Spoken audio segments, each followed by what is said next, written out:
we are going to be discussing electron configuration. So today we are going to discuss electron configuration, electron configuration. Somehow, some prefer to call it electronic configuration. Very important aspects in chemistry. Now, before I continue, just like I had always been saying, do not forget to subscribe at my YouTube channel if you come by this video and you have not subscribed. Do not also forget to share, very importantly, share to your friends, share to your neighbors, share to your colleagues, share to the groups you have in school, and see that they are part of it. Remind them they have to subscribe to continue watching these videos as they drop. You can also go to my Facebook page and also do what? Also follow, share to your friends, to watch through Facebook and also follow, like, share, leave comments in question form or appreciation as the case may be. Now, thank you very much for listening. Let's go back to what we have today to offer, and that is electron configuration. Now, do you know that electronic configuration plays a very important role in chemistry? And one of those major roles that it plays in chemistry is that it assists you and I to be able to understand the atomic spectra of elements. Yes, this electronic configuration assists you and I as chemists and even as chemical engineers to understand the atomic spectra of elements. It also helps us to understand the valency of every element. Yes, through this particular electronic configuration, you'll be able to do what? To determine the valency of what? Of every element. Again, it helps us also to be able to do what? To understand the properties of elements in groups. Remember that all the elements in a particular group possess similar chemical properties. Yes, all the elements in a group possess similar chemical properties. Let's take, for example, the elements in group 1. We have discussed alkali metals. So elements in group 1 like lithium, like sodium, like potassium, rubidium, like cesium and francium. They are all in group 1 and they possess similar properties. This is because they also possess the same electronic configuration. And now when I say the same electronic configuration, I simply mean that they have electronic configuration that terminates with a unit valency. That is, say they have what? One valence electron at the s orbital. So you can see that all the group 1 elements, which are the alkali earth metals, have one electron, one valence electron at their s shell. And that valence electron is what determines the property, the chemical property of elements. So you can see how very important or relevant is the electronic configuration. But let us put down something that will help us understand how we can write electronic configuration of elements. Now, if we have, let's say, 1s, 2s, 3s, 4s, 5s, okay, 6s, and 7s. And then we have here 2p, 3p, 4p, 5p, 6p. And we have here 3d, 4d, 5d, okay, 6d, and we have here 4f, 5f. We can continue. This is just because the board is not too big enough and we don't want to make it cumbersome. So with this you can understand. Now if you want to name the electronic configuration of elements, if you understand this arrangement, you can be able to name them. Now let us look at how it goes. You see? So from here, you see this? Now from here, it comes here. Okay? Did you see? Then now, from here, it comes here. Okay, then from here it comes here, and then from here, of course, it comes here. Okay, and then from here it's 1, 2, 3. Okay, from here it comes here. Okay, okay, and then from here, you see, it comes here, and then from here it enters here. You see, this is how the electronic configuration is being plotted for you to understand how it works. Now, it means that once you have one S, the next point you are going to go is the 2S. And from the 2S is the 2P, then 3S, then 3P, the 4S, the 3D, the 4P, the 5S, in that way. That is the only way you can be able to understand the arrangement of the electronic configuration of elements. You don't just name them anyhow. So when you see somebody write 1S2, 2S2, 2P6, 3S2, okay, 3P this, 4S this, 3D this, you are not just writing for writing's sake. You are following this trend. And this has to do with the way these particular elements have their electrons arranged in the different subshells. So you must understand that for every element, for every atoms in any element, there exist the major shells and the subshells. And the major shells and the subshells are what you use in writing your electronic configuration. Now, believing that this plot here is understood, that you do not just write electronic configuration on the basis of how you want to write them, but you write them on the basis of their proper arrangements of this. And this is because of the way the shells are also arranged in the various atoms of the elements. Now, do you know that when you say electronic configuration, it simply means arrangement of atoms in the various subshells or the various shells or orbitals of an atomic element. That's what it means. That's all about electronic configuration. The arrangement of electrons in the various shells or subshells of of an atom of an element. So now, if this is understood, we are going to get this off and then hook us up to how we can actually write this electronic configuration to come out in this way. Now, let us look at that. Now, how do we write this electronic configuration to come out like this? Now, it is important for us to know that if you want to write electronic configurations of elements, you must understand that two particular factors play in.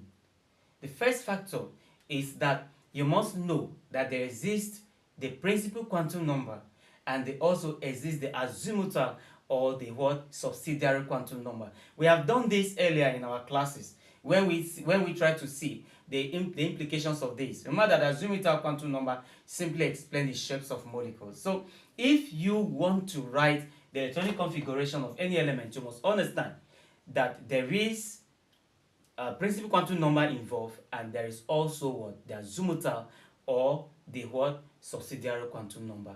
We are going to look at that. Now, the writing of electronic configurations of elements is based on the Aufbau principle.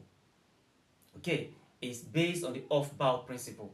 And remember that the Aufbau principle simply states that the arrangement of electrons in the atom or in the orbital of atomic elements begins from the orbital with the lowest energy until you get to the one with the highest energy. But of course, the one with the lowest energy is that particular orbital or shell that is closer to the nucleus. Usually is the K shell.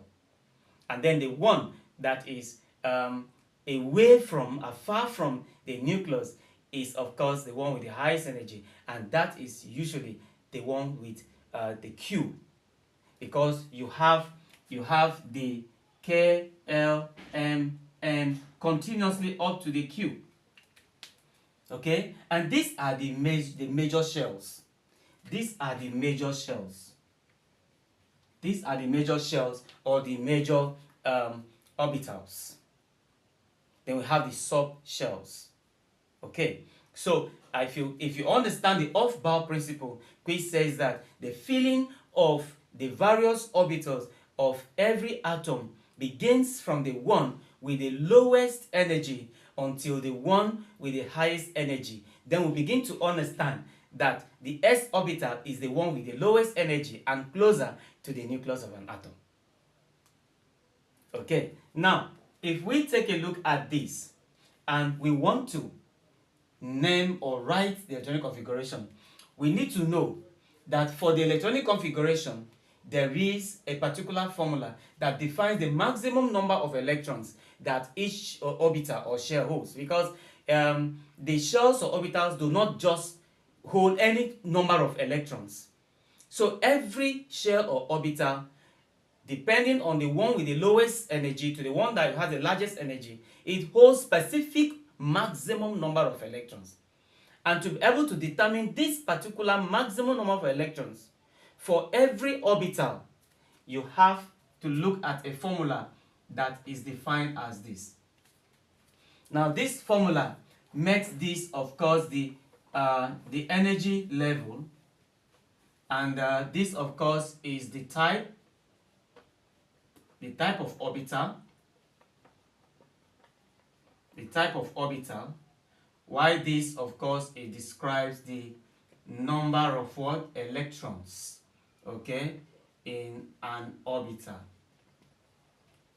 So for you to be able to determine the maximum number of what? Electrons that can be held by each of the orbitals, you must calculate it from these 2n raised to power 2, where of course the 2 we say is the energy level, the n is the type of orbital defined from your principal quantum number, and the 2 here is the number of electrons in an orbital.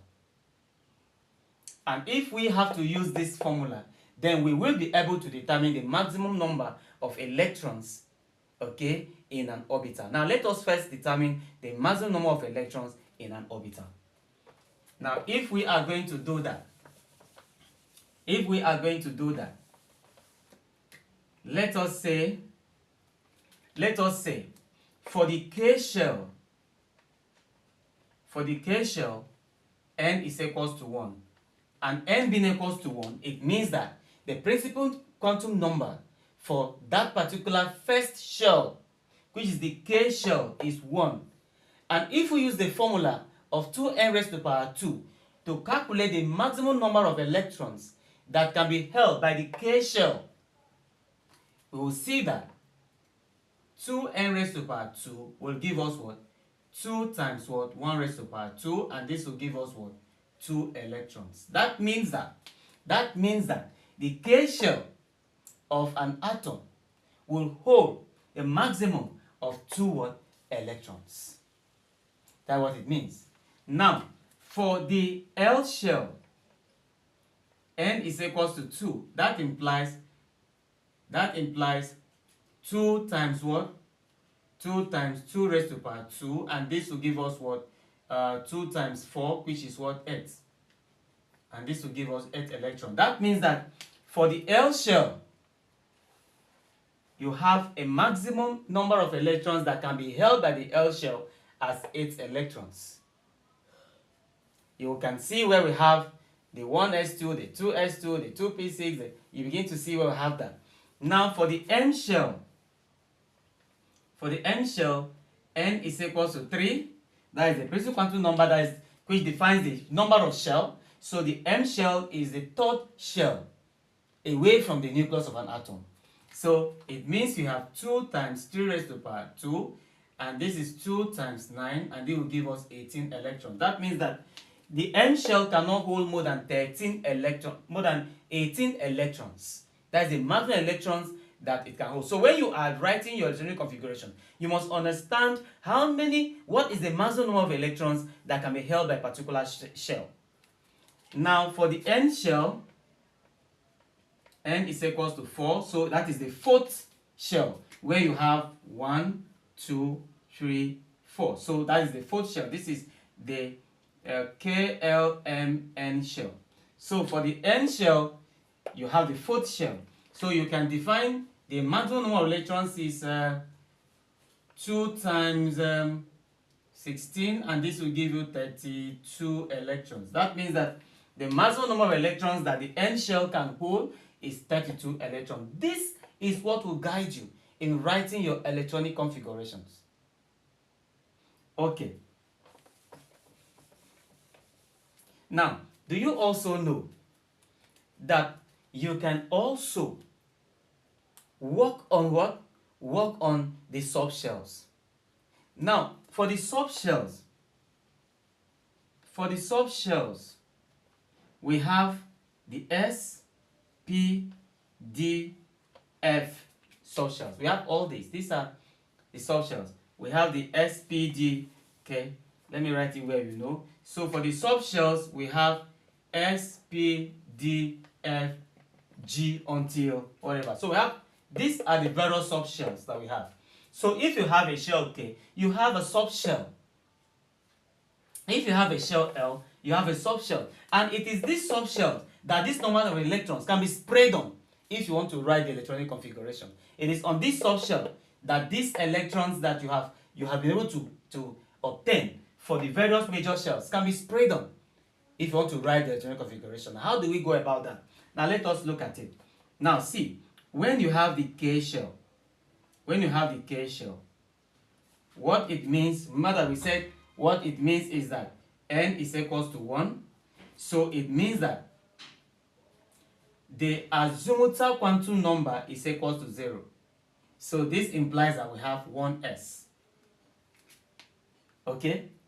Then we have only 1s. We have only one subshell. Only one subshell. For the K shell, we have only one subshell based on the azimuthal or the subsidiary quantum number. Now in the L shell, n is equals to 2. This implies that we have L equals to 0 and 1. And if that is it, it means that since it is a second shell, we have two subshells. The subshell will be what? 2s and 2p subshells for the L shell. Now, for the M shell, n is equals to 3. What it means is that the azimuthal quantum number is 0, 1, 2. And that means that we have 3 subshells. And it means the subshell will be what? SPD. So we have what? We have 3s, 3p, and 3d. It goes on like that. So for your n subshell, which is 4, it means you have 4s, 4p, 4d, and 4f. And if you go to that diagram we started earlier by drawing the curves to show how we go, that is how they are arranged. We can now use this and this. To write our electronic configuration. Now let us take an example. Let's take chlorine for example. I hope you know that chlorine is 17. If you are asked to write the electronic configuration of chlorine is atomic number 17. So to write chlorine, now see what plays out. Chlorine will have KLM. This is because the K shell, from our definition, K shell holds 2, L shell will hold what? The L shell holds 18, am I right? Or rather, it holds, this is 2, so 4 times 2, 8, holds 8, and the M shell holds what? 18, because that is 3 raised to power 2, 9 times 2, 18. Okay. if you take a look at this, you'll see that this is 10 and this is almost what? 28, but this is 17. We spread it. See, the K shell holds only one shell, only one subshell, which is what? 1s. So it means that here we'll have what? In the subshell we'll have what? 1s2. And the L shell holds only what? Holds two subshells, 2s and 2p. That means we'll have 2s2, 2p6. Okay, and this is already 10. And what we have left in this particular place here is what? Is 7. Sorry, is 7, of course. But now the M shell, which is the third one, holds what? 1, 2, 3 subshell, 3 s, p, and d. That means that here, which the M shell, that 7 electrons are remaining, will be what? 3s2, 3p5. We don't have a d because this total is already giving you 17. So we can now rewrite electronic configuration of chlorine as 1s2, 2s2, 2p6, 3s2, 3p5. Did you see that? Did you see that? Did you understand that? So now, you see, this is therefore the electronic configuration of what? Of chlorine, written from this arrangement. Now let us know that here, from our calculation, here is, let me not confuse you, let me leave it here as 7. Okay, that will not confuse you. Now, this is how you write it. Now let's take another example. Let's take sodium, for example. If you are asked to write the electronic configuration of sodium, to write electronic configuration of sodium, sodium is 11. Is it not so? So already sodium is 11, so it's having 3 shells. It has the K shell, it has the L shell, has the M shell. And remember that the K shell is always having what? The K shell has only, see, the K shell is L equals to what? 0, which implies it has only one S. And then the L shell is L equals to 0 and 1, which implies it has 2s and 2p. The M shell is L equals to 0, 1, 2, which means it has what? It has the 3s, 3p, and 3d.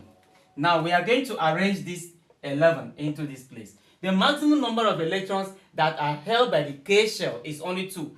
We have talked about that already. So it means that here we're going to have what? It means that here we are going to have 1s2. The maximum number of electrons being held by what? The L shell is what? 8. Okay, so the S is 2. So we have 2s2, 2p6. And then here, the N will be left with only one electron. Therefore, it is only here. So the 3s1. So this is 2, this is 10, this is 11. Therefore, for sodium, electronic configuration will be what? 1s2, 2s2, 2p6, and 3s1. Beautiful. So you have been able to write the electronic configuration of sodium. You can go on and on to write the electronic configuration of all the elements. Please try on your own to write the electronic configuration of at least the first 30 elements, of which the last 10 are the transition metals. And with that, following what we have done here, you will see that it is an easy thing to write out the electronic configuration of elements. I'm sure we've learned something interesting today. Do not forget to share, do not forget to like. Most importantly, don't forget to share to your friends.